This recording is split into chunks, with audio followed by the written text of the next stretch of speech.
नमस्कार मित्र हो. पीपल ऑफ नेचर अर्थात निसर्गाच्या वल्ली पॉडकास्टमध्ये आपले सहर्ष स्वागत आहे. निसर्ग संवर्धनासाठी काम करणाऱ्या लोकांच्या कथा तुमच्यापर्यंत पोहोचवण्यासाठी आम्ही विविध भाषांमधून पॉडकास्ट प्रकाशित करायचे ठरवले आहे. हा मराठीमधला एपिसोड असाच एक प्रयत्न. आजच्या एपिसोडसाठी आपल्या स्टुडिओमध्ये ecology explained fame doctor Devika Ranade उपस्थित आहेत. देविकाजी, आमच्या पॉडकास्टमध्ये आपले सहर्ष स्वागत. थँक्यू पंकज, मला हा प्लॅटफॉर्म दिल्याबद्दल आणि मला बोलवल्याबद्दल. आणि please feel free to call me Devika. त्यामुळे नक्की नक्की नक्की. सो देविका, आमच्या श्रोत्यांसाठी तुमची थोडीशी ओळख करून देतो. डॉक्टर देविका रानडे या वर्तणूक जीवशास्त्रज्ञ अर्थात बिहेवियरल इकॉलॉजिस्ट आहेत. त्यांनी कीटकांपासून जिराफासारख्या अतिविशाल प्राण्यांचा अभ्यास केलेला आहे. बेंगळुरूमधील प्रख्यात IISc येथून डॉक्टरेट पदवीचा अभ्यास त्यांनी पूर्ण केला. या अभ्यासादरम्यान देविकाजींनी सरड्यांमधील माद्यांवरील स्पर्धेवर काम केले. आता हे ऐकायला तुम्हाला थोडंसं वेगळं वाटेल, पण त्यांच्या इंटरव्ह्यू मध्ये आपल्याला समजेलच त्यांनी नक्की काय काम केलंय. सो देविका सध्या बेंगळुरू स्थित नेचर कन्झर्वेशन फाउंडेशन मध्ये टीम लीड म्हणून काम करतात. NCF मधील एज्युकेशन अँड पब्लिक एंगेजमेंट या सेक्शनमध्ये त्या कार्यरत आहेत. देविकाजी त्यांच्या इकॉलॉजी एक्सप्लेन्ड या चॅनलमुळे प्रसिद्ध आहेत. विविध क्लिष्ट वैज्ञानिक गोष्टी या चॅनलमध्ये फार सोप्या पद्धतीने लोकांपर्यंत पोहोचवल्या जातात. देविकाजींच्या अभ्यासाबद्दल, त्यांच्या कामाबद्दल आणि इकॉलॉजी एक्सप्लेन्ड बद्दल जाणून घेण्यासाठी आपण सगळेच आतुर आहोत. सो देविका, तुम्ही आमच्या या शो मध्ये आल्याबद्दल पुन्हा एकदा तुमचे धन्यवाद. थँक्यू. आणि आपण आता क्वेश्चन्स कडे जाऊया. सो देविका, तुम्ही युनिव्हर्सिटी ऑफ एक्सेटर UK मधून प्राण्यांच्या वागणूकशास्त्र म्हणजे बिहेवियरल इकॉलॉजी ज्याला आपण म्हणतो आणि उत्क्रांती इव्होल्युशन या विषयांमध्ये पदव्युत्तर शिक्षण पूर्ण केलेलं आहे. तर या विषयांची आवड कशी निर्माण झाली आणि कधी निर्माण झाली? बरोबर. सो मला प्राणी ऍक्च्युली लहानपणापासूनच आवडायचे, पण कधी याच्यामध्ये करिअर करायचं वगैरे एवढा विचार केला नव्हता. पण मी 16 वर्षांची म्हणजे 10वीत असताना मी आंबोलीला गेले होते एका नेचर ग्रुप बरोबर पुण्यातल्या. आणि तिकडे मी पक्षी, मला असं वाटलं की मी पक्षी पहिल्यांदा बघतीये आणि पहिल्यांदा बघितले म्हणजे रेड विस्कर्ड बुलबुल आणि रेड वेंटेड बुलबुल बघायला मला आंबोलीला जायला लागलं ऍक्च्युली. सो तेव्हा ते मी इन्स्पायर झाले होते नेचरनी, की तेव्हा मी ठरवलं की वाईल्ड लाईफ मध्ये काहीतरी करायचं, पण काय हे माहित नव्हतं, ठरवलं नव्हतं. मग 11th-12th मध्ये मी खूप वाचत गेले आणि खूप एक्स्ट्रा कोर्सेस पण केले. ऑर्निथॉलॉजी कोर्स इला फाउंडेशन आणि गरवारे कॉलेजचा त्यावेळेला नुकताच चालू झाला होता. मी त्याची पहिल्या बॅचची विद्यार्थी होते आणि one of the youngest in the class.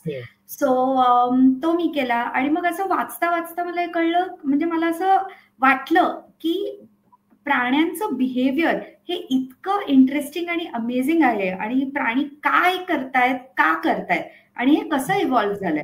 आणि तेव्हा मी 11वी-12वी मध्ये जसं वाचत गेले, जसं लोकांशी बोलत गेले, डॉक्युमेंटरीज बघत गेले, तसं मी ठरवलं की येस, मला करायचंय ते वाईल्ड ॲनिमल बिहेवियर मध्येच काहीतरी करायचंय.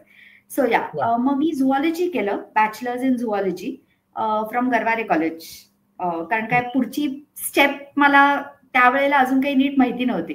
आणि मग मी युनिव्हर्सिटी ऑफ एक्झेटर म्हणून इंग्लंडमध्ये युनिव्हर्सिटी आहे, तिकडे मला एक सुंदर कोर्स सापडला, masters in evolutionary and behavioural ecology.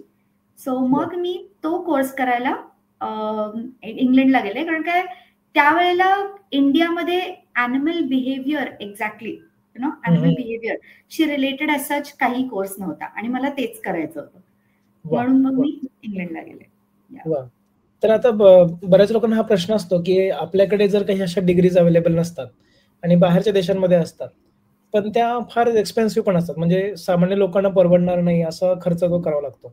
So तुमच्या बाबतीत नक्की काय घडलं? तुम्हाला कसं काय, म्हणजे इंग्लंडमध्ये एवढ्या सोप्या पद्धतीने तुम्ही जाऊ शकला किंवा तो खर्च तुम्ही कसा मॅनेज केला सगळा? बरोबर. थँक्यू हा प्रश्न विचारल्याबद्दल. कारण काय खरंच बाहेरचे मास्टर्सचे कोर्सेस खूप एक्सपेन्सिव्ह असतात. ऍज इंटरनॅशनल स्टुडंट्स आपल्यासाठी तर ते डबल ट्रिपल प्राइस असते त्याची. पण स्कॉलरशिप्स पण अवेलेबल असतात आणि त्या स्कॉलरशिप्स कुठेतरी अशा इंटरनेटवरती लपलेल्या असतात, त्या फक्त शोधायला लागतात. म्हणजे मी प्रचंड वेळ स्पेंड केला on the internet just scholarship शोधण्यामध्ये. आणि म्हणजे माझी युनिव्हर्सिटी ही स्कॉलरशिप पर्टिक्युलर देत होती. It was called international master scholarship. आणि त्याच्या थ्रू त्यांनी मला फुल ट्युशन फीज त्यांनी माझ्या पे केल्या. आणि इनफॅक्ट आमच्या कोर्समध्ये एक 15 डेजची केनियाला फील्ड ट्रिप होती, ती सुद्धा was paid for through my scholarship. So मी हे नक्की सांगू इच्छिते की scholarship, there are ways, scholarships असतात, फंड्स असतात, फक्त त्या शोधायला लागतात आणि अप्लाय करायला लागतं. आणि ऍप्लिकेशनला प्रचंड प्रमाणात पेपरवर्क लागतो, SOP देणं, CV देणं, आणि अजून त्यांचं काही इंटरव्ह्यूज असतात. पण ते जर का बाहेर शिकायचं असेल तर हे सगळं केलं पाहिजे. So yes, there are ways. वा, म्हणजे ही एक नवीन माहिती बहुतेक आपल्या श्रोत्यांना आज कळते की अशा बऱ्याच गोष्टी आहेत की ज्याच्यामध्ये म्हणजे असं नेहमीच असं गरजेचं नाही की तुम्ही पैसे भरा आणि बाहेर तुम्ही शिकायला जावा. बऱ्याच संधी उपलब्ध आहेत.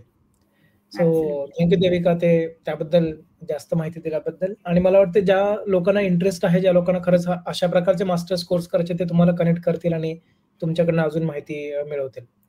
माझा पुढचा प्रश्न तुम्हाला तुमच्या डॉक्टरेट विषयी आहे. आणि जसं तुमच्या बायोमध्ये सांगितलं की सरड्यांच्या माद्यांच्या बिहेवियर वरती तुम्ही काम केलं, तर म्हणजे हे ऐकायलाच विचित्र वाटतंय मुळात. पण नक्की तुम्ही काय केलं? म्हणजे आपण म्हणतोय की माद्यांच्या स्पर्धात्मक वर्तनाचा तुम्ही अभ्यास केलाय, तर हे नक्की काय होतं? म्हणजे सगळ्यांनाच ऐकायला हे आवडेल की असं पण काही रिसर्च केला जातो. नक्कीच. सो ते ऐकायला तुम्हालाच नाही, मला पण ऐकायला कदाचित विचित्रच जाईल, पण मी हे ब्रेकडाऊन करायचा प्रयत्न करते सोप्या पद्धतीत. सो आपण जेव्हा आपल्या आजूबाजूला बघतो त्यावेळेला आपल्याला प्राण्यांचे नर, पक्ष्यांचे नर खूप खूप म्हणजे एक्झॅजरेटेड कॅरेक्टर्स आपण ज्याला म्हणतो, म्हणजे खूप सुंदर, म्हणजे मोराचा पिसारा आपण म्हणतो, त्याची टेल खूप मोठी असते. प्राणी ब्लॅकबक, काळवीट जे आपलं आहे त्याचे हॉर्न्स मोठे असतात. हे आपल्याला सगळीकडे दिसतं निसर्गात आजूबाजूला. युजली पक्ष्यांमध्ये पण मेल्स जास्त प्रिटी असतात असं आपण म्हणतो. मेल्स भांडतात, मेल्स भांडताना पण बघितलेलं आहे. आपण जेव्हा डॉक्युमेंटरीज बघतो तेव्हा नेहमी ते आपल्याला मेल फाईट्स, नरांमध्ये होणारी फाईट हे दाखवतात. पण मग हे मेनली पॉलिजिनस सिस्टम्स, म्हणजे एक मेल जेव्हा मल्टिपल फिमेल्स, जेव्हा एकाहून जास्त फिमेलशी मेट करतो, त्या सिस्टम्स मध्ये हे जास्त करून आढळतं. पण मग मला असं वाटत होतं की या पॉलिजिनस सिस्टम्स मध्ये फिमेल्सचं, माद्यांचं नक्की काय चाललंय, त्या म्हणजे त्यांच्यामध्ये काही कॉम्पिटिशन सच आहे का?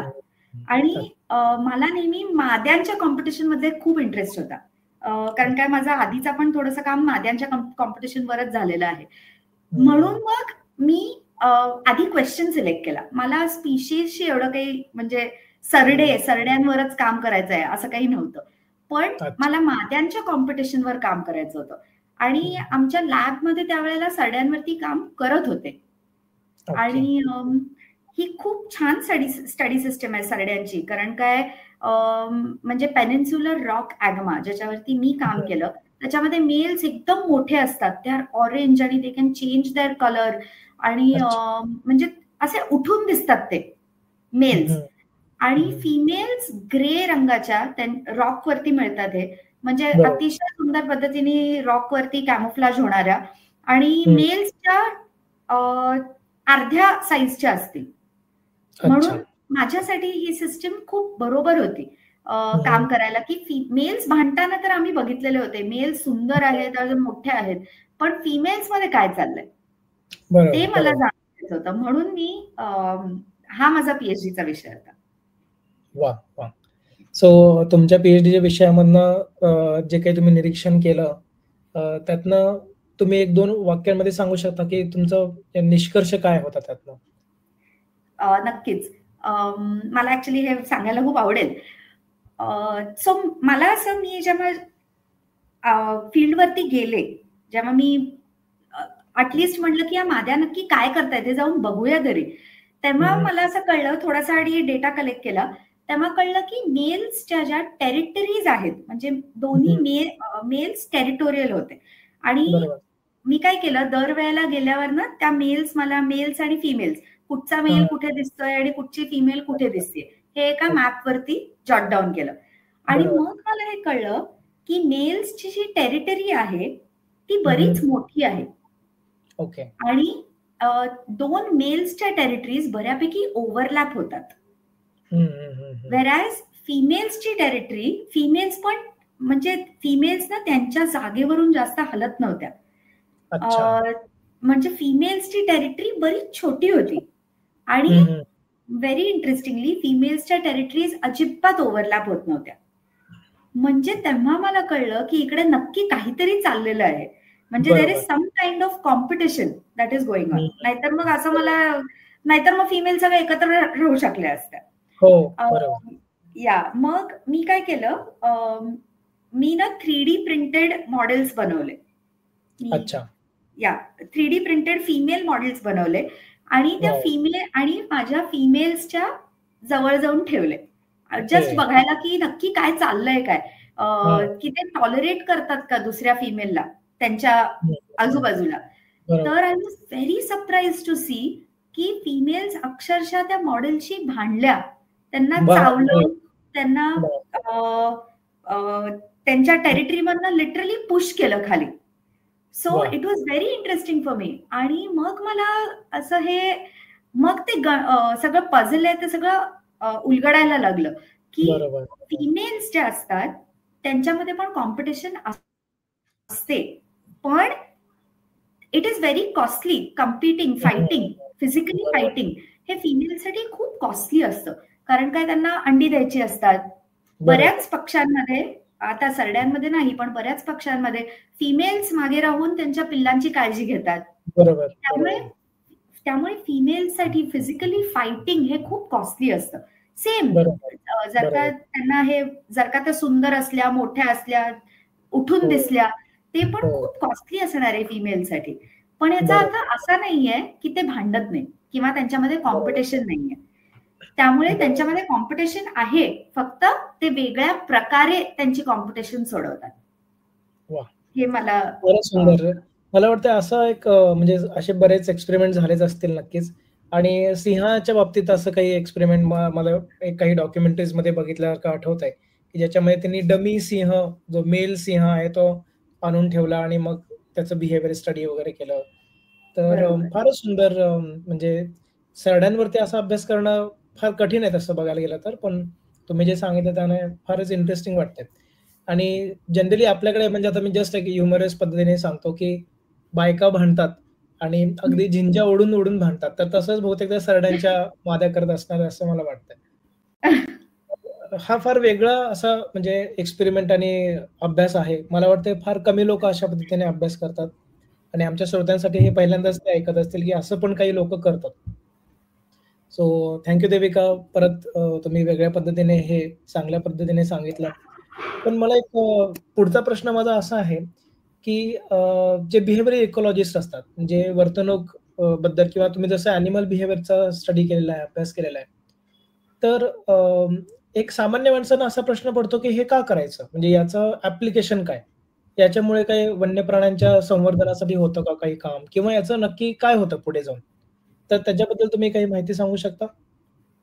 नक्कीच. एक म्हणजे हा जो अभ्यास असतो तो इट ऍड्स टू सायन्स. म्हणजे आपल्याला नक्की नेचरमध्ये काय चाललंय हे कळलं तर पाहिजे. एव्होल्युशन कसं झालंय हे तर सगळं कळलं पाहिजे. So it mainly adds to science. आपण व्हेरी इम्पॉर्टंटली कॉन्झर्वेशनसाठी पण ॲनिमल बिहेवियर प्रचंड गरजेचं आहे. आता मी हे का म्हणजे एक उदाहरण देऊ इच्छिते की काही वर्षांपूर्वी ना महाराष्ट्रामध्ये लेपर्ड अटॅक्स गावांमध्ये खूप होत होते. तर फॉरेस्ट ऑफिशियल्सनी काय केलं की त्या लेपर्ड्सला कॅप्चर केलं आणि लांब जाऊन थोडं 100-150 किलोमीटर लांब जाऊन सोडलं. पण आता हे लेपर्ड्स त्यांच्या घरी परत येतात. सो ते लेपर्ड्स जिकडे त्यांना सोडलेलं होतं तिकडनं ते परत यायचा प्रयत्न करत होते त्यांच्या ओरिजिनल जागी. आणि ह्या प्रोसेसमध्ये ते अजून गावातनं म्हणजे फिरत फिरत येत होते. त्यामुळे अटॅक्स कमी होण्याच्या ऐवजी पुढच्या वर्षी अटॅक्स वाढले. पण हे झालं नसतं जर आपल्याला ते लेपर्डचं ॲनिमलचं बिहेवियर ऍक्च्युली काय आहे, त्याला किती जागा लागते, ते एक लेपर्ड कसा राहतो, काय करतो, कसा वागतो, हे जर का आपल्याला आधी आपण विचार केला असता तर हे झालं नसतं. कॉन्झर्वेशनसाठी माझ्या मते कुठच्याही स्पीशीजच्या कॉन्झर्वेशनसाठी तो काय म्हणजे त्याचे नीड्स आणि वॉन्ट्स नक्की काय आहेत हे जाणून घेणं आपल्याला प्रचंड महत्वाचं आहे. बरोबर. फार चांगल्या सोप्या पद्धतीने तुम्ही याच्याबद्दल माहिती सांगितलीत. तर मला वाटतं की ॲनिमल बिहेवियर किंवा कुठल्याही प्रकारचा अभ्यास जो वन्य प्राण्यांवरती केला जातो, त्याचं नक्कीच काही ना काहीतरी ॲप्लिकेशन असतं. ते डायरेक्ट किंवा इनडायरेक्ट असू शकतं. आणि कुठल्याही प्रकारचा अभ्यास जसं तुम्ही म्हणजे सांगितलं त्याप्रमाणे वाया जात नाही. तो नेहमीच काहीतरी नवीन माहिती, नवीन नॉलेज आपल्याला ॲड करत असतो.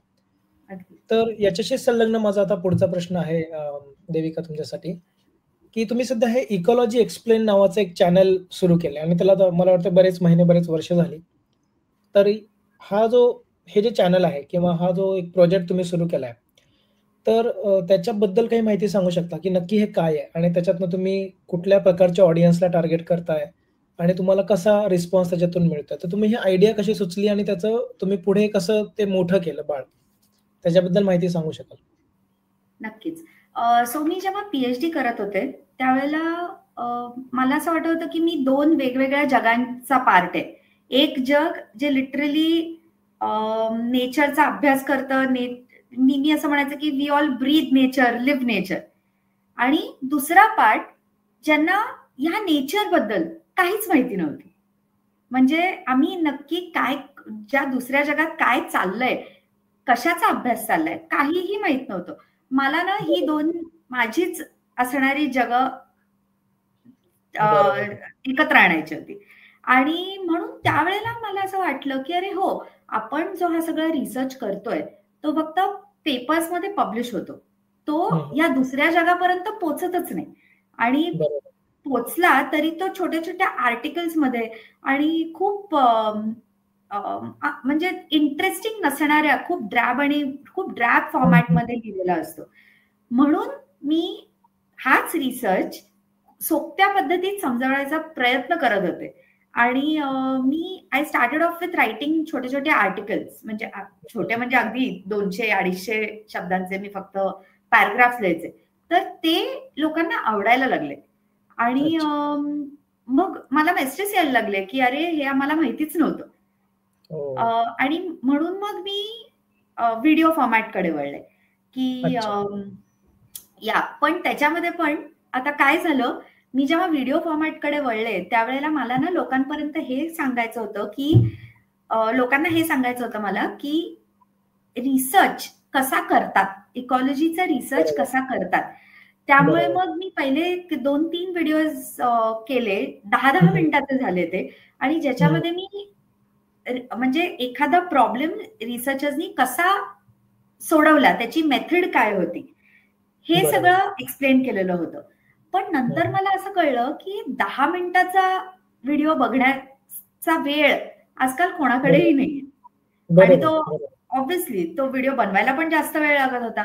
मग आजकालचे शॉर्ट फॉर्मॅट्स कडे मी वळले आणि ते लोकांनी बघायला सुरुवात केली. जेव्हा मी तोच रिसर्च 1.5 मिनिटात संपवला, एक्सप्लेन करून संपवला, तेव्हा ते लोकांपर्यंत तो जास्त पोचायला लागला. आणि फायनली मला हेच करायचं होतं की रिसर्च लोकांपर्यंत पोचवायचा होता. सो म्हणून मी इकॉलॉजी एक्सप्लेन चालू केलं. इनफॅक्ट अजूनही याच्यामध्ये गंमत झाली की आधी ecology explain was called ecology research explain, जेव्हा मी फक्त रिसर्च पेपर्स एक्सप्लेन करायचे. अच्छा. पण नंतर मला वाटलं की अरे पण आपल्या आजूबाजूला जे चाललंय हे पण लोकांना माहित नसतं आणि हे लोकांना प्रश्न पडले पाहिजेत. हे प्रश्न आपल्या सगळ्यांना पडले पाहिजेत. पक्षी कुठे झोपतात किंवा म्हणजे पक्षी आपल्याला बऱ्याच वेळा एका पायावर उभे असलेले दिसतात. तर ते का राहतात एका पायावर उभे? तर आपल्या आजूबाजूला असलेले प्रश्न पण, नेचरमध्ये असलेले प्रश्न पण आपल्याला पडले पाहिजेत. आणि म्हणून मी इकॉलॉजी रिसर्च एक्सप्लेनचं ते इकॉलॉजी एक्सप्लेन केलं, ज्याच्यामध्ये मी आता आपल्या आजूबाजूची माहिती सांगते, पण research will always be at the core of it. वा, फारच सुंदर अशी कल्पना आहे. आणि मला वाटते फारच कमी प्रयोग असे झालेत की ज्याच्यामध्ये फार क्लिष्ट वैज्ञानिक गोष्टी फार सोप्या पद्धतीने लोकांपर्यंत पोहोचवण्याचं काम केलंय. आपल्याला माहिती आहे फार मोठे मोठे काही लेखक होऊन गेले की ज्यांनी म्हणजे गद्य माध्यमातून फार सुंदर, म्हणजे निसर्गातल्या फार सुंदर गोष्टी फार सोप्या पद्धतीने लिहितात. जसं आता व्यंकटेश माडगुळकरांचं लेखन मला फार इन्स्पायर करतं. तर ते प्रवास वर्णनच असायचं, पण त्यांचे ऑब्झर्वेशन्स म्हणजे निसर्गातले फार सुंदर आहेत. माधव गाडगीळ सरांचं बरंच लेखन आहे, इंग्लिशमध्ये पण आहे, मराठीमध्ये पण आहे. तर असे म्हणजे काही लेखक होऊन गेले की मराठीमध्ये की ज्यांनी खरंच सोप्या पद्धतीने सांगितलंय. पण मला वाटतं आताच्या जनरेशनला तुम्हाला व्हिडिओ फॉर्मॅट आणि रील्स फॉर्मॅट ते जास्त पचनी पडणाऱ्या गोष्टी आहेत. तर असं मॉडर्न कंटेंट लोकांपर्यंत पोहोचणं अवघडच होतं. म्हणजे आतापर्यंत मला नाही वाटत जास्त. जे रिसर्चर लोक असतात ते त्यांच्या रिसर्चमध्ये बिझी असतात, त्यांचे वेगळेच प्रॉब्लेम्स असतात. पण हा जो दुवा आहे तो बांधणं फार गरजेचं आहे. सामान्य लोकांपर्यंत पोहोचणं फार गरजेचं आहे, कारण फायनली त्यांच्या टॅक्सेस मधूनच आपल्याकडे ग्रांट्स येत असतात, त्यातूनच आपण अभ्यास करतो. आम्ही वर्तमानापर्यंत पोहोचतो, पण सामान्य लोकांपर्यंत पोहोचणं फार अवघड होतं. बरोबर. तर हे करणं फार गरजेचं आहे. सॉरी, पण एक मला ह्याच्यामध्ये गोष्ट ऍड करायची आहे की मला अशा लोकांपर्यंत पोहोचायचं होतं ज्यांना नेचरमध्ये इंटरेस्ट नाहीये. म्हणजे आणि ते रील्स मधनं आपण जेव्हा आपल्याला इंस्टाग्राम सजेस्ट करतं तेव्हा आपण त्या लोकांपर्यंत पोहोचू शकतो असं मला वाटलं. म्हणजे एखादं न्यूजपेपरमध्ये आर्टिकल आलं तर ते लोक कदाचित वाचणार नाहीत. बरोबर. पण अशा लोकांपर्यंत, आणि हल्लीचा यंग जनरेशन, कॉलेज क्राऊड जो असतो त्यांच्यापर्यंत पोहोचायचं कसं? त्यांचं तर अटेन्शन स्पॅन अजून कमी आहे. मग त्यांच्यापर्यंत पोहोचायला आय थॉट की short video format is a good medium. बरोबर. मला वाटतंय आपल्याकडे म्हणजे जसं इकॉलॉजी आहे तसंच वेगवेगळ्या डिसिप्लिन्स मध्ये पण, म्हणजे इनफॅक्ट फिजिक्स मध्ये म्हणा किंवा मॅथमॅटिक्स मध्ये पण म्हणा, असे रोल मॉडेल्स आणि सेलिब्रिटीज तयार झाले पाहिजेत की ज्यांच्याकडे ऑफकोर्स डॉक्टरेट पदवी आहे, त्यांना सायन्स कळतं आणि ते सोप्या पद्धतीने त्यांना लोकांपर्यंत पण पोहोचवतायत. असं होणं गरजेचं आहे फारच. कारण आता सध्या काय होतं की म्हणजे सायन्सेसमध्ये पण बरेच डिसिप्लिन झालेत आणि काही ट्रेंडिंग गोष्टी आहेत, तर बरेच लोक ट्रेंडिंगकडे जात असतात. पण फंडामेंटल सायन्सेस लोकांपर्यंत पोहोचणं फार गरजेचं आहे. तर ते फारच, म्हणजे ॲटलिस्ट भारतामध्ये तरी ते फार लॅकिंग आहे. आमच्या पॉडकास्टच्या माध्यमातून पण आम्ही असं बऱ्याच छोट्या गोष्टी लोकांपर्यंत पोहोचवत असतो. पण रील्स जसं तुम्ही म्हणलात ते बरोबर आहे की रॅन्डमली लोकांपर्यंत पोहोचतं आणि मे बी 1-2 सेकंद बघितल्यानंतर वाटत असं की हा हे काहीतरी इंटरेस्टिंग आहे, आपण हे अजून थोडंसं बघूया. मग ते थोडंसं बघितल्यानंतर अरे याचे अजून व्हिडिओज आहेत, आपण अजून व्हिडिओज बघूया किंवा फॉलो करूया. तर तो एक कन्व्हर्जन होणं फार महत्वाचं आहे. तर ते तुम्ही करत आहात तर फारच, म्हणजे you are doing a big service I would say. आणि प्रयत्न चालू आहेत माझे अजून काही. मी I have not been able to crack the code इंस्टाग्रामचा, पण माझे प्रयत्न चालू आहेत तेच करण्याचे. सो नाही, पण फारच छान कल्पना आणि आमच्या सगळ्यांच्या विशेष तुमच्या बरोबर आहेत की हे एक्सप्लेन अजून मोठं व्हावं, हे चॅनल अजून मोठं व्हावं आणि बऱ्याच लोकांनी ते बघावं असं मला खरंच वाटतं.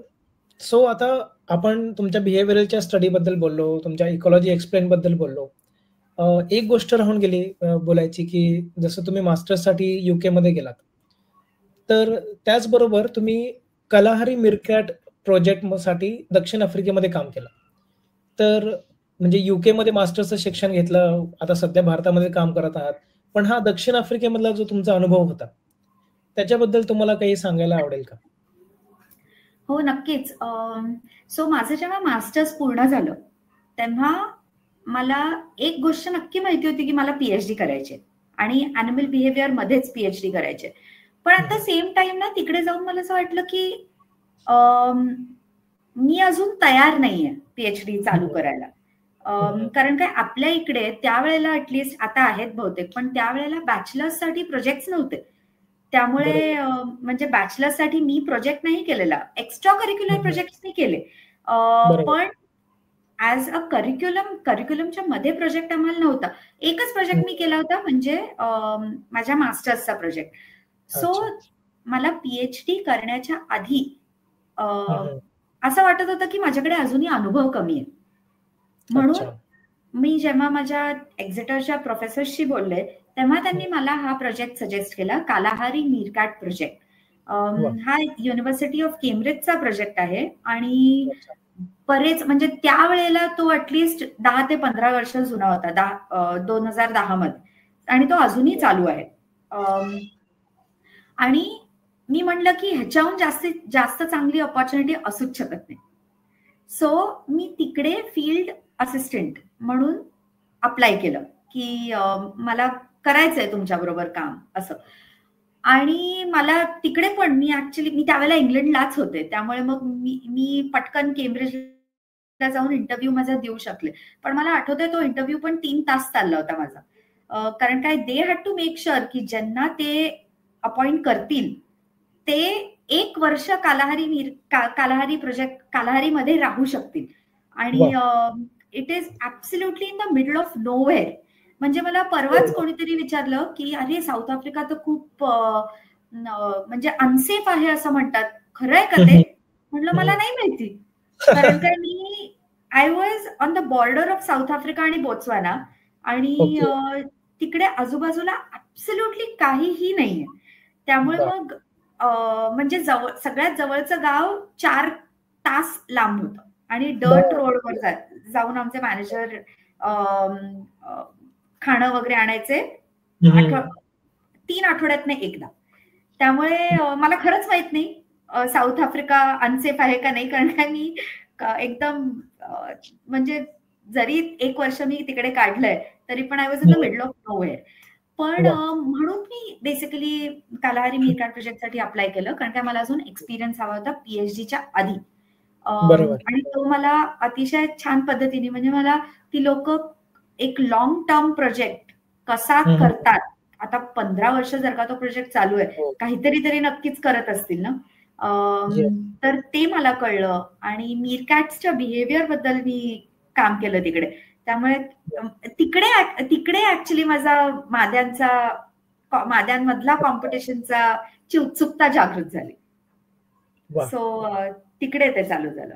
येस, म्हणजे फारच असं चॅलेंजिंग आणि रिगरस फील्ड वर्क तुम्ही केलं 1 वर्षभर तिथे. आणि मला वाटतंय हा अनुभव असणं म्हणजे ऍक्च्युअल वाईल्ड लाईफ मध्ये काम करणं म्हणजे काय असतं हे शिकणं ऑन फील्ड फार गरजेचं असतं. कारण बऱ्याच लोकांना असं वाटतं की वाईल्ड लाईफ म्हणजे कसं फोटो काढायचे, जिप्सी मधनं फिरायचं वगैरे, एक ग्लॅमरस वाटतं बऱ्याच लोकांना. पण त्याचं जे हार्डवर्क आहे किंवा त्याच्यामधनं एक डेटा पॉइंट कलेक्ट करायला आपल्याला किती त्रास होतो हे लोकांपर्यंत पोहोचत नाही बऱ्याचदा.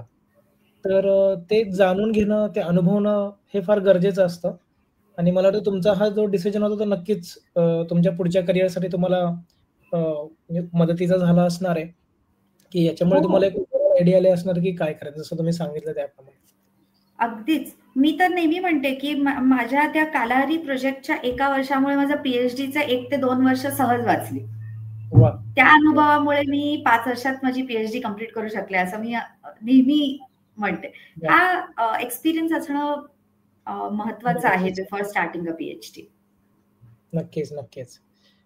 देविका, आता तुमच्या सध्याच्या कामाच्या पद्धतीकडे आपण येऊया. तुम्ही एनसीएफ नेचर कन्झर्वेशन फाउंडेशन बरोबर एज्युकेशन अँड पब्लिक एंगेजमेंट या सेक्शन मध्ये टीम लीड म्हणून काम करत आहात.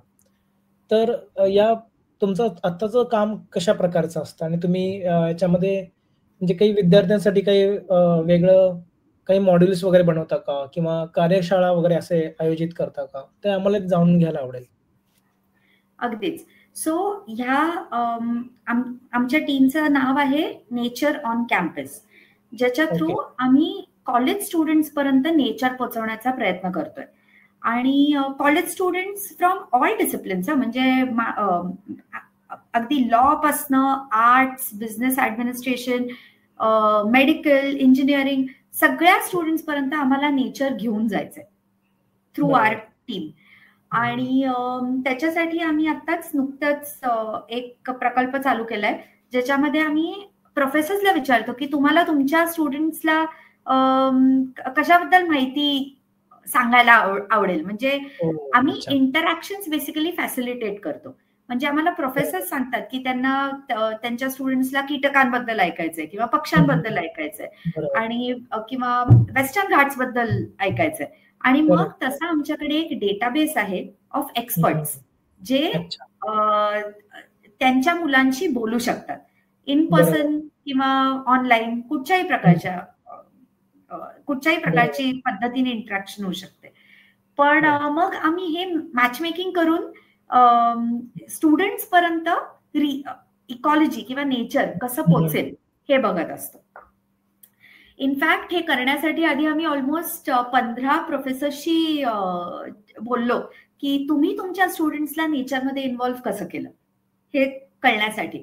आणि त्याच्यातनं आम्हाला असं कळलं की हे असे जे इंटरॅक्शन्स आहेत हे खूप महत्वाचे ठरतात आणि म्हणून आम्ही हे चालू केलं. याच्या व्यतिरिक्त आम्ही NPTEL नावाचा गव्हर्नमेंट प्लॅटफॉर्म आहे, याच्यावरती कोर्सेस पण, सर्टिफिकेट कोर्सेस पण फॅसिलिटेट करतो परत. आणि याचे faculty members are some of the best researchers across India. 2 courses आहेत आता. एक आहे course in ornithology, basic course in ornithology, आणि अजून एक कोर्स आहे जो CES centre for ecological sciences IISc च्या प्रोफेसर्सनी पुटअप केलेला आहे. It is called fundamentals of ecology. So हे दोन्ही कोर्सेस ऍक्च्युली जॅनपासून चालू होत आहेत, त्यामुळे आता ओपन आहे त्याचं रजिस्ट्रेशन. नक्कीच बघू शकतात. इट इज अकॅडमिक कोर्सेस असले तरी पण कोणीही हे कोर्सेस घेऊ शकतं आणि ते आर फ्री ऑफ कॉस्ट. त्यामुळे मग नक्कीच मी रेकमेंड करेन. आणि असे आमचे काही काही छोटे छोटे वर्कशॉप्स, काही काही प्रयत्न चालू असतात ज्याच्यामधून आम्ही कॉलेज स्टुडंट्सला इन्व्हॉल्व्ह करतो नेचरशी. ओके, फारच इंटरेस्टिंग असं काम आहे. तुम्हाला आता शेवटचे 1-2 प्रश्न तुम्हाला विचारायचे आहेत आणि त्याच्यातला सगळ्यात महत्त्वाचा प्रश्न जो आम्ही सगळ्याच स्पीकर्सना आमच्या विचारतो की पर्यावरण किंवा निसर्ग त्याशी रिलेटेड जे काही संलग्न सायन्सेस आहेत त्याच्यामध्ये काम करताना एक महिला म्हणून तुम्हाला आतापर्यंत कोणते अडथळे आले आहेत? राईट. मी स्वतःला खूप फॉर्च्युनेट समजते की मला महिला ॲज सच म्हणून वेगळे अनुभव आलेत का, तर असं कदाचित नाही. हो, कालाहारीला जाताना माझ्या आई वडिलांना नक्कीच थोडंसं टेन्शन आलेलं होतं, पण एक तर तो प्रोजेक्ट केम्ब्रिजचा होता म्हणून बाबांनी माझ्या व्यवस्थित सगळा काही प्रचंड वेळ घालून परत त्याचा अभ्यास करून मगच मला तिकडे पाठवलं होतं. पण महिला म्हणून थँकफुली मला काही वेगळे अनुभव थँकफुली नाही आलेले. I work with wonderful people. NCF पण, CES आणि NCF दोन्ही प्लेसेस जिकडे मी आतापर्यंत काम केलंय, both of them have been just great work places. त्यामुळे मग म्हणजे मी जे प्रॉब्लेम्स फेस केलेत किंवा करते ते बाकीचे पण करतात असं मला म्हणायचं. म्हणजे असं नाहीये की चॅलेंजेस नाहीयेत, चॅलेंजेस भरपूर असतात, पण म्हणजे माझ्याच सारखे चॅलेंजेस मुलं पण फेस करतात असं आहे. ऑफकोर्स आता काही गोष्टी म्हणजे आता फील्डवरती कुठे गेलं तर मग कदाचित आम्हाला ऍज अ वुमन आम्हाला इतर गोष्टींचं थोडंसं जास्त स्ट्रेस येतो ऑब्व्हियसली, किंवा मग जर का कुठे नाईट स्पेंड करायची असेल तर कंटिन्युअसली घरच्यांना पण स्ट्रेस येतो. पण पण otherwise I been fortunate I think. Okay, ऐकलं नक्कीच आम्हाला हे छान वाटलं, कारण बऱ्याच स्पीकरचा आमचा सिमिलर ऑब्झर्वेशन्स आहेत, त्यांच्या पण अशाच भावना आहेत की जरी महिला संशोधक म्हणून काम करत असतील वेगवेगळ्या भागांमध्ये, तरी त्यांची टीम जी असते ती बऱ्याचदा त्यांना कम्फर्टेबल एन्व्हायरमेंट प्रोव्हाइड करते आणि त्याच्यामुळे त्यांचं काम पण चांगल्या पद्धतीने होतं.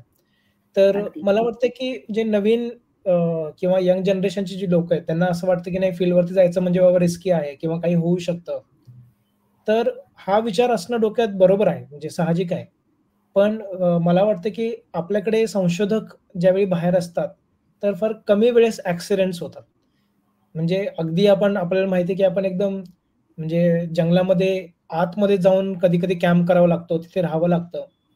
तर अशा वेळी पण फार कमी वेळेस खरंच काही असे इन्सिडेन्सेस घडतात. त्याच्यामुळे मला वाटतं की आपल्याकडे ही जी कम्युनिटी डेव्हलप झालेली आहे, इकॉलॉजीची म्हणा किंवा वाईल्ड लाईफ रिसर्चशी रिलेटेड जी कम्युनिटी आहे, तर ही बऱ्यापैकी एक सेफ प्लेस म्हणून कन्सिडर करू शकतो आपण. त्याच्यामुळे जे नवीन लोकं आहेत, ज्यांना या करिअरमध्ये यायचं आहे, तर तुम्ही असा विचार करणं रास्त आहे, पण जास्त विचार करणं पण चुकीचं आहे, की आपण बाहेर जातोय म्हणजे नेहमीच आपल्याबरोबर काही घडू शकतं. तर बरेच स्पीकर्स याबद्दल सांगतात. तुम्हाला त्यात अजून काही ॲड करायचं असेल, तुम्ही नक्की सांगू शकता. आय थिंक टीम ही खूप महत्वाची असते. खूप म्हणजे खूप. आणि बरोबर. लाइक आय सेड की म्हणजे आता पण माझी टीम इतकी छान आहे एनसीएफला की म्हणजे आम्ही कधी असं बघतच नाही की मुलगा आहे, मुलगी आहे, मॅन आहे, वुमन आहे. कधी कोणीच इनफॅक्ट बरोबर. लक्षात येत नाही. त्यामुळे हं. मग आय थिंक टीम ही खूप महत्वाची आहे. आणि अजून एक मला सांगायचं आहे की फायनली कुठचीही स्पेस सेफ किंवा अनसेफ आपणच बनवतोय. त्यामुळे मग बरोबर. म्हणजे आता जर का कोणी इकॉलॉजीमध्ये ज्यांना यायचं आहे, ती मुलं जर का हा पॉडकास्ट ऐकत असतील, तर माझ्या मते आपल्याच बिहेवियरवरती खूप अवलंबून आहे. म्हणजे या सो राइट. आय थिंक हे कट करायला लागणार आहे. पण या नाही, आम्ही काही कट करत नाही. नाही, हे कट करा. पण बेसिकली मला असं सांगायचं होतं की अनसेफ म्हणजे जी लोकं चांगली नाहीयेत त्यांना इकडे जागा नाहीये आणि नाही. ते आपल्याच हातात आहे की त्यांना काढून टाकणं. बरोबर. आणि नाही, हे बरोबर आहे. एवढंच म्हणजे नाही पण आपल्या डोक्यात बऱ्याच गोष्टी चालू असतात आणि आपण कसं पर्सीव्ह करतो समोरच्या व्यक्तीला याच्यावर पण एक्झॅक्टली. ती स्पेस सेफ, अनसेफ असं ठरू शकते. Exactly. I think woman of the wild ज्यांनी ते मध्ये रिव्ह्यूज हं. दिलेले होते ना, ते खूप हां. चांगले होते. त्याच्याने ॲक्चुअली फरक पडलाय. बरोबर, बरोबर. हां. म्हणजे जी लोकं पॉवरमध्ये होती आणि ज्यांनी चुकीची कामं केलेली होती, हं, त्यांना हं. काढून टाकण्यात आलेलं आहे. आणि असे बरोबर. रिव्ह्यूज पण मधनं-मधनं देणं गरजेचं आहे. एनिवे काढून गरजेचं टाक, आहे. पण that is what I feel की अनसेफ हं, लोकांना हं. म्हणजे जी लोकं चांगलं वागत नाहीत ना, त्यांना इकडे जागाच नाहीये. असं अशी एन्व्हायर्नमेंट बरोबर. आपणच क्रिएट केली आपण पाहिजे. बनवणं गरजेचं आहे. नाही, बरोबर आहे. हे तर ऑब्झर्वेशन तुमचं एकदम बरोबर आहे. मी आता शेवटच्या प्रश्नाकडे येतो आणि तो हं. आमचा सगळ्यांचा आवडता कॉमन असा प्रश्न आहे. आम्ही सगळ्या स्पीकर्सना विचारतो. तो म्हणजे जी तरुण पिढी आहे, जी नवीन जनरेशन आहे, की ज्यांना इकॉलॉजी सारख्या फील्डमध्ये यायचंय, काम करायचंय किंवा निसर्ग संवर्धनासाठी काम करायचंय. त्यांच्यासाठी तुम्ही 1-2 ओळी काही आम्हाला म्हणजे त्यांना उपदेश किंवा त्यांना काही ॲडव्हाइस देऊ शकता का? बापरे! अॅडव्हाइस आणि उपदेश खूप मोठे शब्द आहेत. पण मी एक नक्की सांगेन, की अ, वेळ वाया घालवू नका. बॅचलर्स करत असताना, मास्टर्स करत असताना आपल्याकडे खरंच खूप वेळ असतो. हं, हं. त्यामुळे put it to good use. तुम्ही राइट. प्रोजेक्ट्स करा. जर का तुम्हाला कॉलेजमधनं प्रोजेक्ट्स नसतील, तर एक्स्ट्रा करिक्युलर प्रोजेक्ट्स करा. हं, इंडियन हं. अकॅडमी ऑफ सायन्सेसची खूप छान एक समर फेलोशिप असते. जेव्हा 2 महिन्यासाठी कुठच्यातरी इंडियामध्येच एक कुठच्यातरी लॅबमध्ये जाऊन 2 महिने काम करायला मिळतं. पण हा पण रिसर्च एक्सपिरियन्स इतका महत्वाचा असतो. मी ते केलेलं आहे. आणि मी कर्नाटक युनिव्हर्सिटी धारवाडला जाऊन टॅडपोल्सचा तर 2 महिने अभ्यास केला होता. पण टॅडपोल्सच्या बिहेवियरचा म्हणजे तो पण एक्सपिरियन्स माझा इतका महत्वाचा ठरलाय नंतरच्या प्रवासात. त्यामुळे please just go out, explore आणि प्रोजेक्ट्स करा. लोकांना कॉन्टॅक्ट करा, ईमेल करा. कोल्ड ईमेल्स म्हणतो ज्याला आपण आज. पाठवा, काही हरकत नाही. 15 पाठवल्या तर 1 रिप्लाय करेल, चालेल. पण कुठे ना कुठेतरी ओपनिंग नक्की मिळेल. आणि करेक्ट. प्रयत्न करत राहणे इज हं, हं. Very important. आणि हातपाय मारणे. हो. म्हणजे घरी बसून किंवा नुसतंच विचार करून काही होत नाही. हातपाय मारायलाच लागतात. बरोबर. या वाह! Thank you Devikaji. फार छान पद्धतीने बरं देविका म्हणतो शेवटी आता. थँक्यू. फार चांगल्या पद्धतीने हा इंटरव्ह्यू झाला. मला फार आवडलं. बऱ्याच गोष्टी अशा होत्या, की ज्या आत्तापर्यंत आम्ही कधी डिस्कस नव्हत्या केल्या.